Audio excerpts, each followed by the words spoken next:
ये भटवारी का इलाका है, लगभग 35 किलोमीटर उस जगह से जो आपदा का केंद्र है। और सबसे बड़ी चुनौती होती है जब रेस अगेंस्ट टाइम होता है तो वह मौसम इतना खराब है, आगे बारिश हो रही है और ऐसी स्थिति है कि जो बचाव कर्मी है, जैसे अब एनडीआरएफ के लोग हैं, अभी देख रहे हैं इन कुत्तों का दरअसल काम ये होता है, मलबे में अगर कुछ लोग हैं वो सांस ले सके तो कम से कम उन्हें सूंघ के निकाला जाएगा। पीछे एनडीआरएफ की टीम है वो आगे बढ़ रही है, इसी के साथ साथ आईटीबीपी की टीम थी वो आगे बढ़ने की कोशिश कर रही है। लेकिन सबसे बड़ी चुनौती क्या हुई, जैसे मैं भटवारी से आगे गया हूं, रास्ते भर हमने इतने लैंडस्लाइड देखे हैं, उन इलाकों से यहां तक पहुंचना अपने आप में एक मुश्किल टास्क था। आज तक इस समय ग्राउंड जीरो पर है। ये रास्ता है, ये सामरिक रूप से दरअसल उत्तरकाशी को गंगोत्री हर्षिल से जोड़ता है और ये पूरा 150 मीटर की एक जो सड़क है वो बह गई है। तो इसके पीछे जो बचाव कर्मी में चाहे एनडीआरएफ हो, आईटीबीपी और जो दूसरी टीमें आ रही हैं वो जहां की तहां फंस गई हैं जब तक ये सड़क नहीं बनती। अब देखिए इसी के ठीक आगे आपको जो वैन दिख रही है वो एनडीआरएफ की वैन है। आगे 3 किलोमीटर के हिस्से में फिर यही हुआ है कि तबाही सिर्फ हमने वहां देखी है। तो ये पूरा का पूरा जो रास्ता है, ये लगभग 150 मीटर का स्ट्रेच, ये राष्ट्रीय राजमार्ग अपनी जगह पर बैठ गया, धराशायी हो गया। और इसीलिए अब चुनौती है कि यहां से बड़ी गाड़ियां निकले कैसे, क्योंकि ये इकलौता रास्ता है। अब ये एनडीआरएफ के जो लोग हैं, इनकी भी जो अतिरिक्त कंपनियां मोबिलाइज की गई थी जाने के लिए, वो इन पहाड़ों से देखिए रास्ता बना रहे हैं। यहां से रास्ता बनाते हुए कोशिश कर रहे हैं कि किसी तरह यहां से आगे पहुंचे, कम से कम जो जरूरत का सामान है, रस्सियां हैं, ऐसी चीजें वहां पहुंच जाएं। क्योंकि अभी जो मदद चल रही है धराली में वो उन लोगों से चल रही है जहां पर वो मौजूद है, लेकिन मशीनरी दब गई है, उनके स्टेशंस दब गए हैं। तो अब ये कोशिश हो रही है कि लोग जरूरत का सामान लेके इन पहाड़ों के रास्ते जहां हो वहां तक पहुंच पाएं। इसके अलावा भागीरथी एक बार आपको दिखाते हैं कि उसका प्रवाह कितना तेज है, और खासकर तब ये देखते हुए कि खिस्सू टॉप के आसपास हर्षिल में जो ये कहा जा रहा है कि अगर वहां एक लेक फॉर्मेशन हो रहा है तो जाहिर है पानी वहां ज्यादा होगा, और वो पानी जब नीचे आएगा तो वो प्रवाह, उसी के साथ साथ कई सारे सड़कों के इलाकों में हर घंटे लगातार यहाँ पर जो दरारें हैं वो बढ़ रही हैं, यानी मिलीमीटर से सेंटीमीटर में हैं और इंचेस में होंगी। तो अब तैयारी दरअसल ये है कि ग्रेफ की टीम और अतिरिक्त टीमों को यहाँ बुलाया जाए, और वो टीमें करेंगी क्या, वो आने के बाद सबसे पहले इन पहाड़ों को यहाँ से काट देंगी। यहाँ से लगभग 20 से 25 मीटर तक का कम से कम एक रास्ता हो ताकि हम उस पार जा सकें, और तब जाकर के, क्योंकि अब इस मिशन में सबसे बड़ी मुश्किल क्या, देखिए पूरा पहाड़ इस समय पैक है, वैली इस समय बारिश हो रही है, पीछे के इलाकों में और ज्यादा बारिश है। इस बारिश के चलते एक तो राहत बचाव कार्य बेहद मुश्किल हो जाएगा, क्योंकि हेलीकॉप्टर्स लैंड नहीं कर सकते। चिनूक हो, चाहे मी-17 हो, चीता हेलीकॉप्टर्स हो, ALH ध्रुवा हो, इन सब हेलीकॉप्टर्स को स्टैंड बाय रखा गया है, लेकिन इस मौसम में वो लैंड नहीं कर सकते। इसी के साथ साथ देवदूतों की जो टीम, जो एनडीआरएफ की टीम है, वो जो एक बड़ी कंपनी है, वो यहाँ से 3 किलोमीटर आगे फंसी हुई है। अगर दीपक जूम करके यहाँ से दिखाने की कोशिश करें, वो जो रास्ता है ये भी सबसे महत्वपूर्ण है कि आपको बचाने के लिए दरअसल जो कोशिशें करनी है वो है मोबिलाइजेशन ऑफ रिसोर्सेज, और अभी उसी में सबसे ज्यादा मुश्किलें आ रही हैं, क्योंकि वहां तक पहुंचने के रास्ते ही बिल्कुल बंद कर दिए गए हैं और वो प्रकृति ने बंद किए हैं। अब भागीरथी की धारा देखिए, वो इतना प्रवाह तेज है कि इसी भागीरथी के आगे जितने भी गांव हैं, आगे आपको वहां की भी तस्वीरें दिखाता हूं कि उन तमाम गांवों को इवैक्यूएट करा लिया गया है, खाली करा लिया गया है।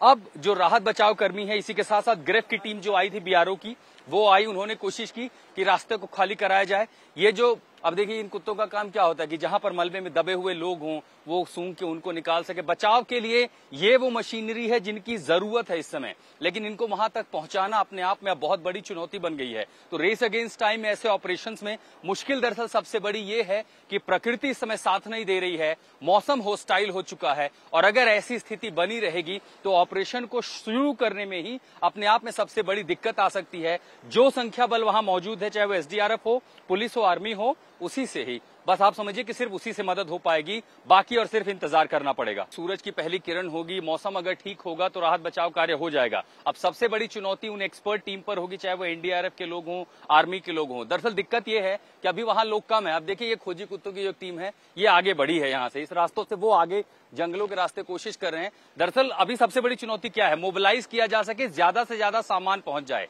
जो टीम वहां पर है वो दक्ष तो है, लेकिन उनके पास मशीनरी नहीं है, डिटेक्शन सिस्टम नहीं है। आपको वो तमाम चीजों की जरूरत पड़ेगी जिससे आप मलबे में दबे लोगों को निकाल सकें। रस्सियों की जरूरत है, जहां पर वो कैंप था, आर्मी का कैंप था, वो वॉश आउट हो गया था। हम कोशिश कर रहे हैं इनके पीछे इन्हीं इलाकों में आगे जाने के लिए, लेकिन दरअसल आप देख सकते हैं कि आप लोग यहाँ से चढ़ सकते हैं, ये रास्ता है, यहाँ से कर सकते हैं, कि यहाँ पर रास्ते है नहीं, तो आप चढ़ेंगे कैसे। अब इसी के साथ साथ ये टीमें अलग अलग रास्ता बना रही है, लेकिन सबसे बड़ी मुश्किल होगी अगर ये रास्ता नहीं खुलता है, तब आप करेंगे क्या। तो सबसे पहले इस रास्ते को खोलने की कोशिश की जा रही है। ग्रेफ और बीआरओ की टीम है जो इस रास्ते को, पहाड़ों को काटेगी। जब ये रास्ते खुल जाएंगे उसके बाद से फिर यहां से बड़ी बड़ी गाड़ियों को मोबिलाइज किया जाएगा। लेकिन तब तक जो एनडीआरएफ की एक दूसरी टीम है वो अपनी जरूरत की चीजें, अपनी खोजी कुत्तों का दल, अपनी रस्सियां और जो मशीनरी है वो इन पहाड़ों से जो इस तरह के रास्ते हैं उनके जरिए आगे जाने की कोशिश कर रही है। अब आप समझिए कि टेरेन अगर इतना मुश्किल है तो ये ऑपरेशन और ये पूरा मिशन कितना मुश्किल होगा, क्योंकि इसको शुरू करने में, बड़े पैमाने पर लॉन्च करने में ही बड़ी दिक्कत है, क्योंकि मौसम इस समय आपका सबसे बड़ा एडवर्सरी है। पूजा उत्तरकाशी में है, मुझसे लगभग 1 घंटे की दूरी पर आगे हर्षिल और धराली का इलाका है, लेकिन उसके ठीक पहले कैसे मौसम की तबाही यहां देखने को मिल रही है। राष्ट्रीय राजमार्ग जो गंगोत्री को जोड़ता है वो इस पूरे इलाके में 150 मीटर की पूरी सड़क खत्म हो गई है। कई बचाव एजेंसियां जो पीछे से आ रही थी उन्हें यहां से वापस लौटना पड़ा है। ये पूरा जो कटाव आप देख रहे हैं 150 मीटर का लंबा, सड़क लगभग 7 से 8 फीट नीचे बैठ गई और इसी के चलते ये सामरिक रूप से भी बेहद महत्वपूर्ण है, जो कि उत्तरकाशी को गंगोत्री और आगे हर्षिल से जोड़ता है। इसी रास्ते से होकर के तमाम मदद जानी थी, लेकिन अब ये रास्ता ही खत्म हो चुका है। रात भर बारिश हुई है, पहले सड़क का एक हिस्सा दबा और उसके साथ साथ अब पूरी की पूरी सड़क है और ये लगातार दब रही है। और इसी के ठीक नीचे भागीरथी जो है वो अपने पूरे प्रवाह में है। भागीरथी का गुस्सा दिखाई दे रहा है कि कैसे उसकी तेज जलधारा मानो सब कुछ अपने साथ बहा ले जाने पर आमादा हो। इस रास्ते से जैसे हम आगे बढ़ते हैं दूर के इलाकों में, वादियों में, आप मौसम देखें कि कैसे मौसम का जो अलर्ट था उसके चलते एक संभावना ये भी कि अगर बारिश इसी तरह तेज रही तो धराली में भी रेस्क्यू ऑपरेशन बहुत मुश्किल होगा। लेकिन उससे भी बड़ी चुनौती कैसे होस्टाइल हो गया मौसम, वो ये कि जो राष्ट्रीय राजमार्ग है वो भी पूरी तरह से ये धंस चुका है, नीचे जा चुका है, खत्म हो चुका है। ऊपर से जो भागीरथी है उसका प्रवाह बहुत तेज हो चुका है और साथ के साथ साथ धराली के इलाकों में अगर वहां भी बरसात होती है तो मदद पहुंचाना मुश्किल होगा। कम्युनिकेशन की चुनौती है, बिजली की चुनौती है और इन चुनौतियों से निपटते हुए जब आप इन इलाकों पर आएंगे तो देखेंगे कि यहाँ पर भी ये सड़क पूरी तरह से लगातार धंस रही है, जो अपने आप में मुश्किलों को खड़ा कर रही है। उत्तरकाशी में इस सबसे बड़ी आपदा में सबसे बड़े ऑपरेशन की कवरेज के लिए आज तक ग्राउंड जीरो पर है, उत्तरकाशी में है। भटवाड़ी से जैसे हम आगे जा रहे हैं, आगे जाने के बाद ये रास्ता दरअसल यहीं पर खत्म हो चुका है। कोशिश की जाएगी कि दरअसल बड़ी मशीनों के जरिए यहां से पहाड़ को काट करके रास्ता बनाया जाए ताकि जो राहत बचाव कार्य की एजेंसियां हैं, मदद है, वो समय पर पहुंच सके, ज्यादा से ज्यादा लोगों को वहां बचाया जा सके, राहत बचाव कार्य का ये जो मिशन है वो पूरा हो सके।